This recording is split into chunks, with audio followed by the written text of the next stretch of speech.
C'est Kevin Ayer qui a la carte blanche cette semaine. Facile pour lui. Il peut nous parler de ce dont il a envie. C'est beau, pour une fois Hervé. Pour une fois. Alors, il peut pas dire Hervé m'a imposé un thème, c'est lui qui a choisi. Alors qu'il m'a écrit hier soir, c'est pas vrai. Oh oui, la semaine prochaine, on est le vendredi 14 février et c'est la Saint-Valentin. Ouais. Oui, c'est bien parce que c'est un sujet qui n'a jamais été traité dans l'humour. Par applaudissement, il y a des couples dans la radio. Solène, si t'es en danger, cligne des yeux, d'accord? Et ça fait 10 ans que je métier, je suis bon. Bon, c'est un jour où il y a une attente folle, je trouve, voilà, pour tout le monde, parce que les célibataires, ils cherchent à tout prix à ne pas la passer seule. Les radins cherchent à tout prix à rompre juste avant. Et les parents cherchent à fuir leurs enfants pendant qu'Epstein cherche à les manger. Voilà, ça, c'est dit. Tout le monde te met la pression. Il faut absolument avoir un plan, quoi, comme le Nouvel An. Et vous faites quelque chose pour le Nouvel An, enfin pour la Saint-Valentin ou pas? Non. Ouais, tu fuis toi aussi, ouais. Non, moi je fais rire. Alors en tout cas, pas d'autres enfants, ça c'est sûr, parce que ça suffit. 2 c'est assez, 3 c'est trop. C'est le jour de l'année où on vend le plus de préservatifs. Wow. Après le 23 septembre, le jour où le Conseil fédéral et l'OFSP nous annoncent l'augmentation des primes d'assurance maladie. Voilà. Vous avez prévu des trucs pour la Saint-Valentin? Moi, j'appelle ça la Valentine's. Vous vous souvenez, on disait ça, nous? Non, il n'y a que moi, non? Non. Non, il n'y a que moi, il y a que moi, d'accord. Très bien. Moi, j'aime bien fêter la Saint-Valentin, mais quand on était petit, quoi. J'aime bien ça. Quand on était à l'école primaire, on s'envoyait des petits mots d'amour. T'as la Morgane, veux-tu sortir avec moi? Oui ou non? J'attends encore la réponse. On se faisait des petits bricolages, on décapitait des fleurs. C'était trop bien, ça, ce jeu-là. Tu te souviens du truc de la Marguerite? Elle m'aime un peu, beaucoup, passionnément, pas du tout, Morgane, pas du tout. Le nombre de chants dévastés à cause du manque de confiance en soi.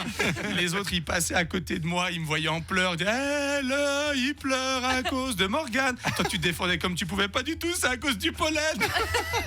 On est en février, Kevin, d'accord? Non, mais la Saint-Valentin, c'est beau. C'est le jour où on fête l'amour et pas où vous faites l'amour. Important parce que les dyslexiques ont souvent confondu, d'accord? Ouais, non, après, ils sont tout seuls comme ça. Ouais, j'avais pas compris. Et pour celles et ceux qui ne voient pas le mime, c'est un secou de dés, d'accord? C'est tout. Il y a plusieurs versions sur l'origine de cette fête, dont celle de Valentin, un évêque ou un prêtre, voilà, dépendant du nombre de followers qu'il avait à l'époque, qui continuait de marier en cachette des couples alors que l'empereur l'avait interdit. L'autorité dit non, il le fait quand même. Ça va, Morandini? Allez, on enchaîne. Mais malheureusement, je place tout le monde dans cette chronique.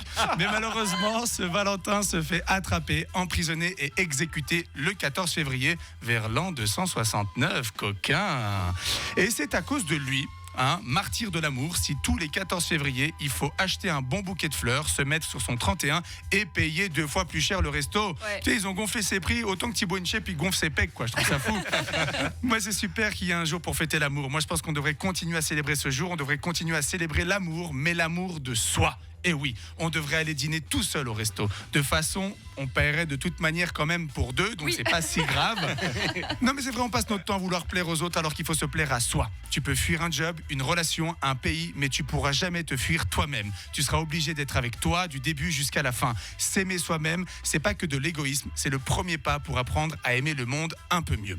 Et oui, j'avais envie de terminer cette chronique comme la fin d'un spectacle médiocre qui cherche à faire une morale poétique pour déclencher une standing ovation alors que la seule raison qui va nous faire se lever de nos chaises, c'est bientôt qu'il est 19h et que c'est la fin de l'Happy Hour. Merci Watt FM. À tout bientôt. Non, c'est pas là. Non seulement il est beau gosse, mais en plus il est inspirant. Bravo Kevin Ayer. Oh là là. Attention. Ah là là, Kevin. Il met des petites morales à la fin juste pour faire fondre le cœur de nos auditrices et de nos auditeurs. Il est fort. Alors si vous voulez voir Kevin fondre sur scène, foncez au Caustic Comedy Club à Carouge les 3 et 4 avril prochains. Et Yacine, toi aussi tu fais fondre les cœurs. Je fais non, les appareils à crêpes. C'est hommage. Avec des prises douteuses. Tu sais, quand tu laisses la petite spatulette coincée dans le corps de chauffe. Là. Exactement, tu oublies tout. Donc Yacine, tu seras le 5 mars au Comedy Club 13 à Lausanne. Exactement. Eh ben, allez les voir sur scène, franchement. Ils ont tellement de talent. On vous remercie. Kevin Ayer, Yacine Gemat. Et on retrouve toutes vos chroniques en podcast sur Spotify, sur les plateformes et sur l'appli ONFM aussi. Bonne soirée, messieurs. Merci, bon week-end à tous.